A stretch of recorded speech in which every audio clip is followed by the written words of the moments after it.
الحمد للہ وکفا وسلام علی عبادہ الذین اصطفیٰ اما بعد فاعوذ باللہ من الشیطان الرجیم بسم اللہ الرحمن الرحیم فاسألوا اہل الذکر ان کنتم لا تعلمون وقال النبی صلی اللہ علیہ وسلم انما شفاء العی السؤال او کما قال صلی اللہ علیہ وسلم اللہم صلی علی محمد وعلی آل محمد کما صلیت علی ابراہیم وعلی آل ابراہیم انک حمید مجید اللہم بارک علی محمد وعلی آل محمد کما بارکت علی ابراہیم وعلی آل ابراہیم انک حمید مجید۔ مرکز اہل سنت والجماعت سرگودہ میں جہاں دیگر شعبہ جات ہیں وہاں پر ایک شعبہ دارالافتاء کے نام سے بھی ہے۔ دارالافتاء کے اندر آنے والے مسلمانوں کے سوالات حل کیے جاتے ہیں۔ اسی طرح ہم نے سوالات کے جوابات دینے کا آن لائن سلسلہ بھی جاری کیا ہوا ہے۔ آپ آن لائن سوالات کے جوابات بھی پوچھ سکتے ہیں۔ ہمارا جی میل ایڈریس آپ نوٹ فرما لیں، markaz.edu87@gmail.com۔ اس کی سپیلنگ یہ ہے markaz.edu87@gmail.com۔ اب ہمارے اس ای میل ایڈریس پر اپنے سوالات بھیج سکتے ہیں، انشاءاللہ آپ کو تشفی بخش جوابات دیے جائیں گے۔ تو آج کی نشست میں بھی جن احباب نے سوالات پوچھے تھے ان کے جوابات دیے جا رہے ہیں۔ محمد رفیق کشمیر ہند سے پوچھتے ہیں، کیا جرابوں پر مسح کرنا جائز ہے؟ ہمارے علاقے میں ایک مولانا صاحب نے جرابوں پر مسح کرنے کی احادیث پیش کی ہیں۔ اس سوال کا جواب ہم پہلے بھی دے چکے ہیں۔ مروجہ جرابیں اونی ہوں یا سوتی ہوں، ان کے اوپر مسح کرنا جائز نہیں ہے۔ اگر کسی شخص نے اونی یا سوتی جرابوں پر مسح کر لیا تو اس کا وضو بھی نہیں ہوگا اور اس کی نماز بھی نہیں ہوگی۔ ہاں البتہ اگر کسی شخص نے جرابیں پہنی ہوں اور ان کے اوپر چمڑے کا موزہ پہنا ہو تو اس موزے پر وہ مسح کرنا چاہے تو کر سکتا ہے۔ مسافر آدمی ہو تو وہ 3 دن 3 راتوں تک اور مقیم آدمی 1 دن 1 رات تک مسح کر سکتا ہے۔ باقی ہمارے علم میں ایسی کوئی حدیث نہیں ہے کہ جس میں جرابوں کا حوالہ ہو اور جرابوں پر مسح کو جائز قرار دیا گیا ہو۔ موضوع پر مسح کرنے کی احادیث اور دلائل موجود ہیں۔ اس کے حوالے سے شیخ طریقت متکلم اسلام حضرت مولانا محمد الیاس گھمن حافظہ اللہ کی فائل موضوع پر مسح کرنے اور جرابوں پر مسح نہ کرنے اور پوسٹر اور استاذی کا سبق ہمارے یوٹیوب چینل پر موجود ہے۔ آپ وہ استاذی کا سبق بھی ضرور سنیں اور اس فائل کو اور اس پوسٹر کو بھی اپنے مطالعے میں ضرور رکھیں۔ محمد آصف رضا پوچھتے ہیں، ایک عورت کے پاس 6 تولے سونا اور 2000 روپے نقد رقم ہے۔ اس عورت کے ذمہ 45,000 روپے کا قرض بھی ہے۔ پوچھنا یہ ہے کہ سال پورا ہونے پر اس عورت پر زکوٰۃ فرض ہوگی یا نہیں ہوگی؟ جی، اس خاتون پر زکوٰۃ فرض ہے۔ اس کی تفصیل یہ ہے کہ 6 تولے سونا ان کے پاس موجود ہے اور 2000 روپے نقد بھی موجود ہیں۔ جب سال پورا ہو جائے تو مارکیٹ سے سونے کا ریٹ معلوم کر لیں۔ 6 تولے سونے کے جتنے رقم بنتی ہے اس میں یہ جو 2000 روپے نقد موجود ہیں جمع کر لیں۔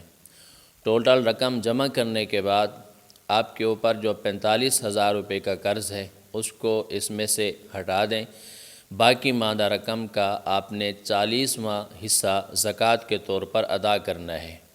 زکوٰۃ کسی مستحق کے زکوٰۃ کو دی جائے گی اور اس کو اس پیسوں کا مالک بنانا بھی شرط ہے۔ فرحان عزیز بمبئی انڈیا سے پوچھتے ہیں، زید نے اپنی حیات میں اپنی جائیداد اپنے بھائیوں کو زبانی کلامی ہبہ کر دی، یعنی نام منتقل نہیں کی۔ زید کی وفات کے بعد ان کے بیٹے اس زمین پر اپنا حق مانگ رہے ہیں، تو کیا زید کی دی ہوئی زمین پر زید کے بیٹوں کا حق ہے یا نہیں؟ زید نے جو اپنے بھائیوں کو زمین ہبہ کی ہے، اگر تو یہ زمین ہبہ کر کے اور انہیں اس زمین پر قبضہ بھی دے دیا ہے تو یہ زمین زید کے بھائیوں کی ملک متصور ہوگی، اور اگر زبانی کلامی بھائیوں کے نام کی ہے اور انہیں اس پر قبضہ بھی نہیں دیا تو زید کی وفات کے بعد یہ زمین وراثت شمار ہوگی۔ زید کے جو ورثاء ہیں، ان کی اولاد ہے یا دیگر ورثاء ہیں، تو وہ ان کے جو شرعی حصے بنتے ہیں ان حصص کے مطابق یہ زمین ان کے درمیان میں بطور وراثت کے تقسیم کی جائے گی۔ محمد سعد رحیم یار خان سے پوچھتے ہیں، مفتی صاحب حدیث پاک میں آتا ہے کہ حرام کھانے سے دعائیں اور اعمال قبول نہیں ہوتے، کیا اس حدیث کا اطلاق سگریٹ نوشی پر بھی ہوتا ہے یا نہیں؟ سگریٹ پینا حرام تو نہیں ہے، البتہ سگریٹ کا استعمال کرنا مکروہ ہے، تنزیہی ہے۔ اس کی وجہ یہ ہے، نمبر 1، سگریٹ پینے والے کے منہ سے بدبو آتی ہے جس سے انسان اور فرشتوں کو ایذا ہوتی ہے۔ نمبر 2، سگریٹ مضر صحت بھی ہے، لہذا بہتر یہ ہے کہ سگریٹ سے بچنا چاہیے۔ حافظ عبد الباسط چنیوٹ سے پوچھتے ہیں، میرا سوال ہے کہ اگر کسی کے پاس 7.5 تولے سے سونا کم ہے، مثلا 2 تولے، 3، 4 یا 5 وغیرہ، اس پر زکوٰۃ کا کیا حکم ہوگا؟ کیونکہ صاحب نصاب 7.5 تولے سونا اور 52.5 تولے چاندی میں شمار ہوتا ہے، تو اس کا حساب کیسے لگایا جائے گا؟ 4 قسم کے مال ہیں، نمبر 1 سونا، نمبر 2 چاندی، نمبر 3 مال تجارت، نمبر 4 نقدی پیسے۔ ان میں سے اگر کوئی ایک مال بھی نصاب کو پہنچ جاتا ہے، مثلا سونا ہے تو اس کا نصاب 7.5 تولے ہے، سال گزرنے پر اس بندے پر زکوٰۃ فرض ہوگی۔ اگر صرف چاندی ہے اور اس کی مقدار 52.5 تولے ہے تو ایسے بندے پر بھی سال گزرنے کے بعد زکوٰۃ فرض ہوگی۔ نقدی پیسے ہوں یا مال تجارت ہو، اتنی مقدار میں ہوں جن سے 52.5 تولے چاندی خریدی جا سکتی ہو تو ایسا بندہ بھی صاحب نصاب شمار ہوگا اور سال گزرنے پر اس پر بھی زکوٰۃ فرض ہوتی ہے۔ اگر کوئی بندہ ایسا ہے کہ اس کے پاس ان 4 مالوں میں سے کوئی مال بھی نصاب کو نہیں پہنچ رہا، بلکہ 4 مالوں میں سے 4 مال تھوڑے تھوڑے ہیں یا 3 مال ہیں یا 2 مال ہیں، ان کا مجموعہ 52.5 تولے چاندی کی قیمت کو پہنچ جاتا ہے تو ایسے شخص کے اوپر بھی سال گزرنے کے بعد زکوٰۃ فرض ہوگی۔ ابن عدنان شمالی امریکہ سے پوچھتے ہیں، ہم نے یہی سنا ہے کہ مسلمان عورت کا نکاح صرف مسلمان مرد کے ساتھ ہی صحیح ہے، اور یہ اسلام کا ایک بنیادی اور واضح شرعی مسئلہ معلوم ہوتا ہے۔ ابھی حال میں کہیں سے سنا ہے کہ مسلمان عورت کا نکاح اہل کتاب مرد سے جائز ہے، مگر بہتر نہیں۔ یہ سن کر بہت تعجب ہوا، برائے مہربانی اس مسئلے کی وضاحت فرما دیں۔ جو لوگ صحیح معنوں میں اہل کتاب ہیں، نمبر 1 اللہ تعالیٰ کی توحید کو مانتے ہیں، نمبر 2 انبیاء علیہم الصلاۃ میں سے کسی نبی کو مانتے ہیں، ایمان رکھتے ہیں، نمبر 3 آسمانی کتب یعنی تورات، زبور یا انجیل میں سے کسی کتاب پر ایمان رکھتے ہیں۔ جو لوگ صحیح معنی میں اہل کتاب ہیں، ان اہل کتاب کے ساتھ مسلمانوں کا نکاح اور شادی دونوں جائز ہیں۔ تاہم آج کے دور کے اندر حضرات علماء کرام نے اس بات کی صراحت فرمائی ہے، یورپ کے اندر جو عیسائی یا یہودی رہتے ہیں یا دیگر ممالک کے اندر رہتے ہیں، آج کے دور کے اندر یہ اہل کتاب ایسے ہیں جن میں اکثریت دہریہ کی ہے، یعنی وہ اللہ تعالیٰ کے وجود کے منکر ہیں۔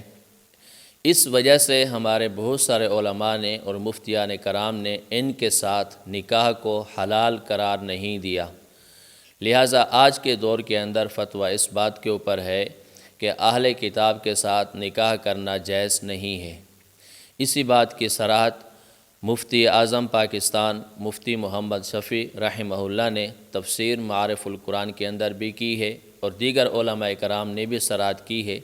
لہٰذا اہل کتاب مرد کے ساتھ مسلمان عورت کا نکاح کرنا جائز نہیں ہے۔ عماد فاروق پوچھتے ہیں، اگر باجماعت نماز کے دوران بندے کا وضو ٹوٹ جائے تو کیا کرے؟ جماعت کے دوران کسی مقتدی کا وضو ٹوٹ جائے تو ایسے شخص کو لاحق کہتے ہیں۔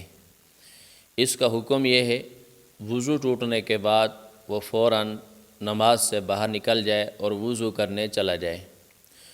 وضو کرنے کے بعد آ کر اگر نماز باقی ہو تو امام کے ساتھ شریک ہو جائے۔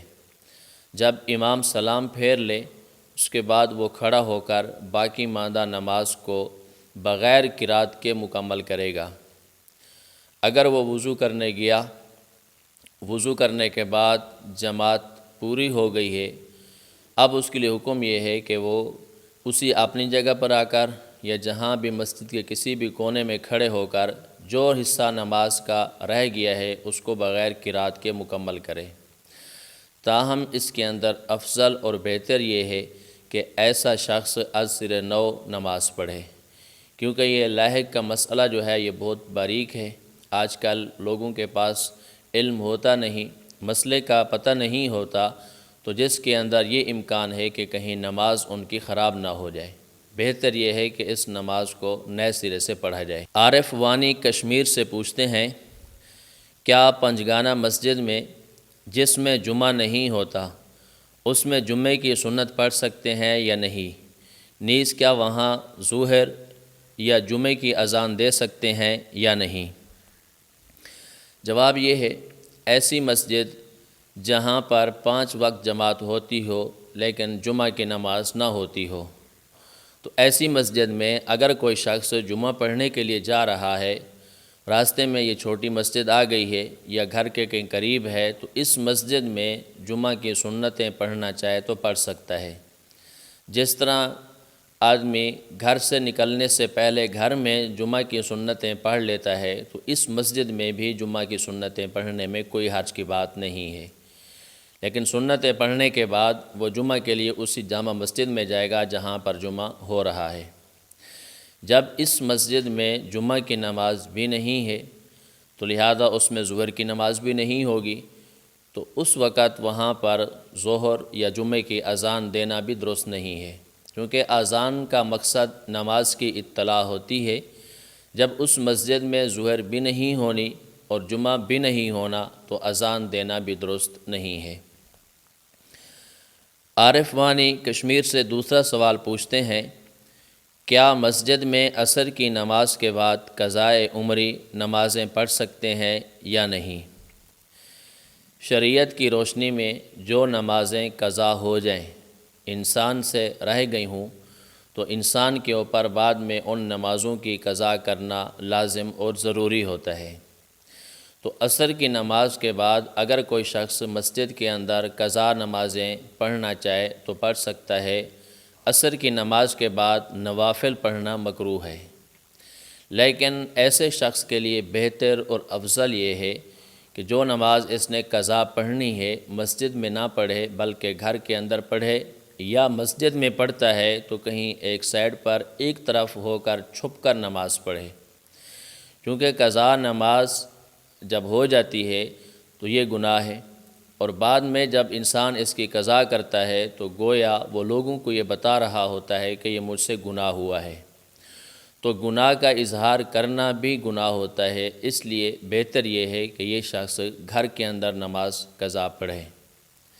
نمبر 2، اگر آپ کی اس سوال سے مراد قضائے عمری ہے، جو لوگوں کے درمیان مشہور ہے کہ پوری زندگی کی قضا نمازیں جو ہیں صرف 4 رکعت نماز مخصوص طریقے سے پڑھ لی جائیں تو پوری زندگی کی قضا نمازیں انسان کے ذمہ سے ساقط ہو جائیں گی، یہ جائز نہیں ہے۔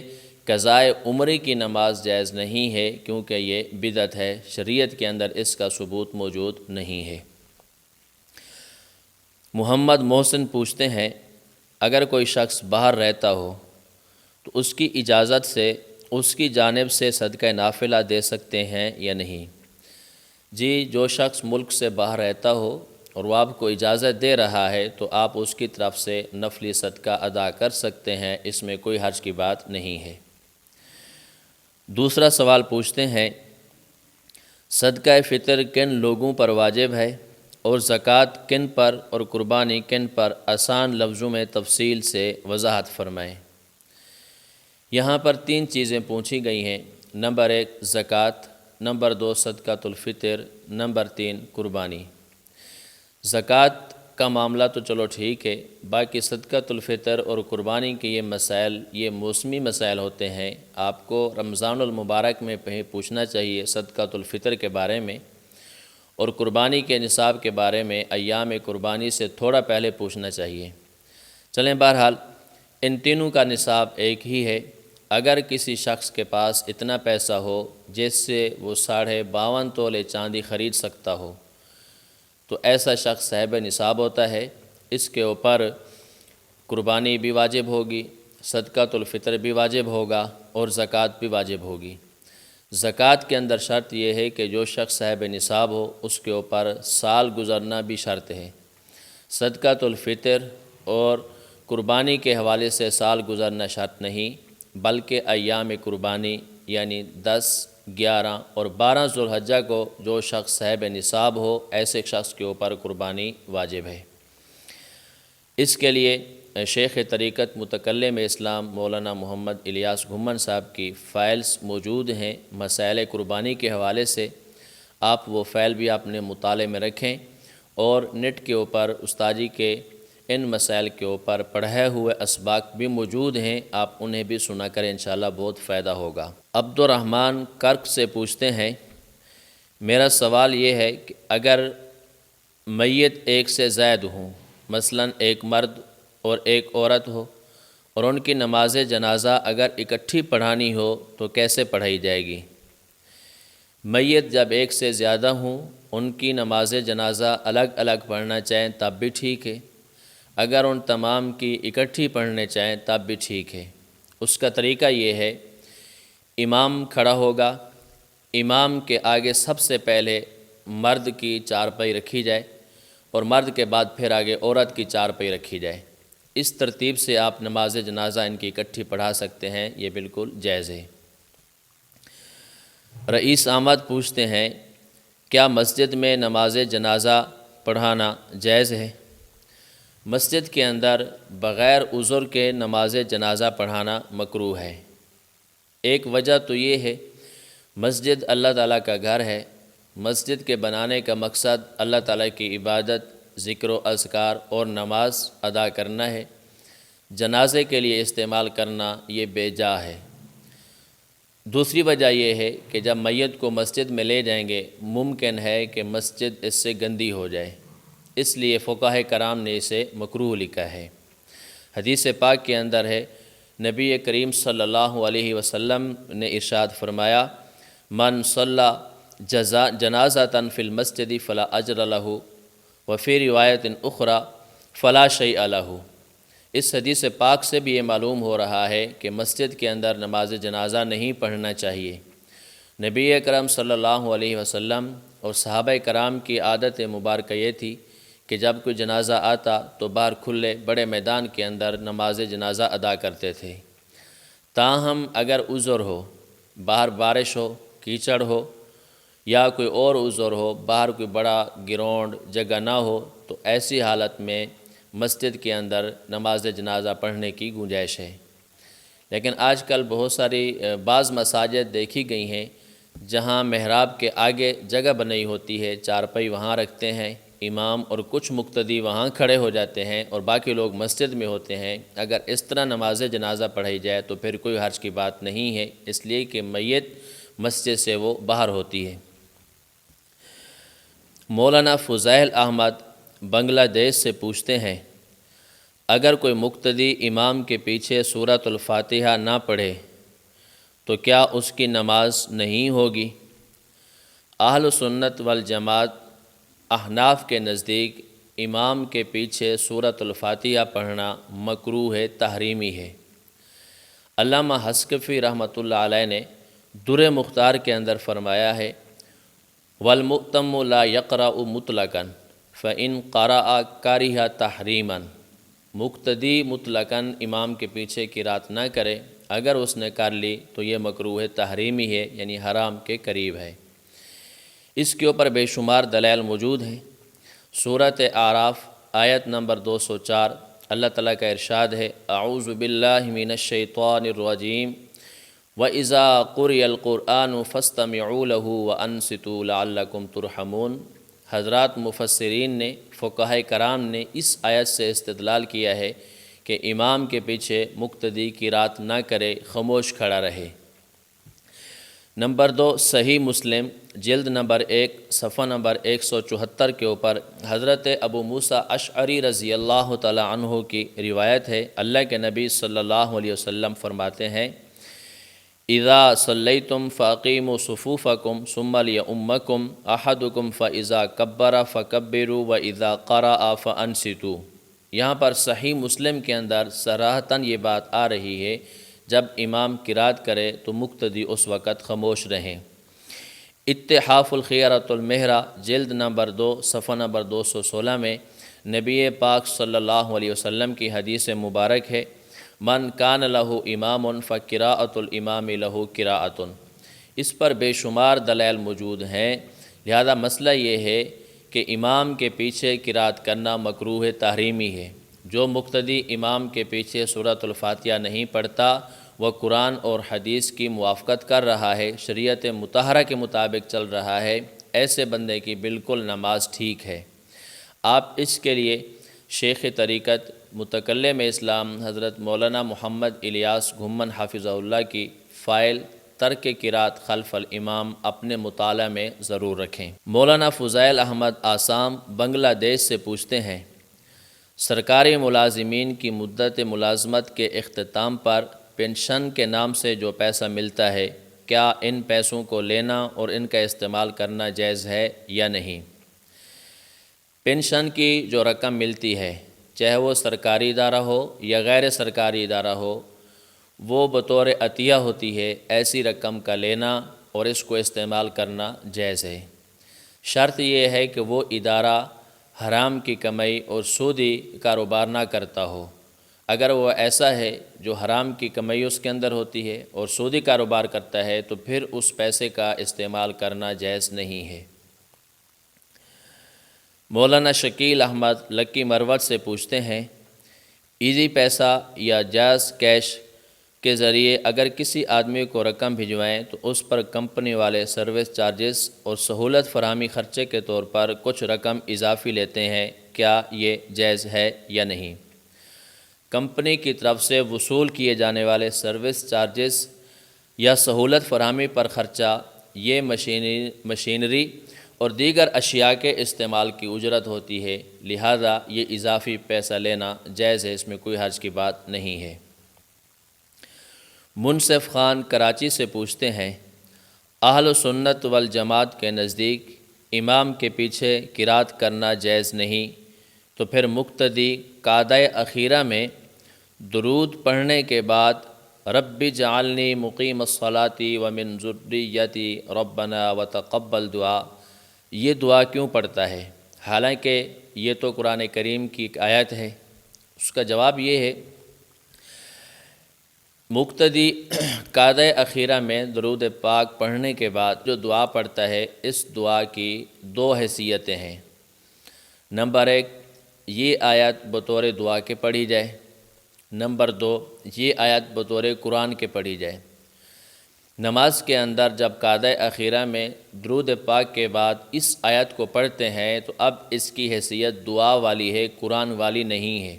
اس لیے مقتدی کے لیے امام کے پیچھے قعدہ اخیرہ میں یہ دعا رب اجعلنی مقیم الصلاۃ ومن ذریتی ربنا وتقبل دعا ربنا اغفر لی ولوالدی وللمؤمنین یوم یقوم الحساب پڑھنا بالکل درست ہے، اس میں کوئی حرج کی بات نہیں ہے۔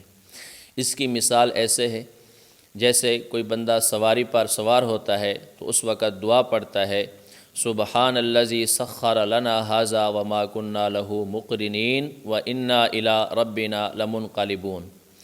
جب یہ دعا پڑھتے ہیں تو اس وقت کوئی شخص یہ نہیں کہتا بھی آپ سواری پر سوار ہو رہے ہو تو قرآن کریم پڑھ لو، بلکہ یہ یاد دہانی کرائی جاتی ہے کہ بھئی سواری پر سوار ہونے کی دعا پڑھ لو۔ تو جس طرح یہاں پر پڑھتے قرآن کی آیت ہیں لیکن اس کی حیثیت دعا والی ہے، اسی طرح نماز کے اندر رب اجعلنی کی حیثیت بھی دعا والی ہے، اس لیے مقتدی کے لیے اس کو پڑھنا اس میں کوئی حرج کی بات نہیں ہے، بالکل درست ہے۔ وآخر دعوانا ان الحمد للہ رب العالمین۔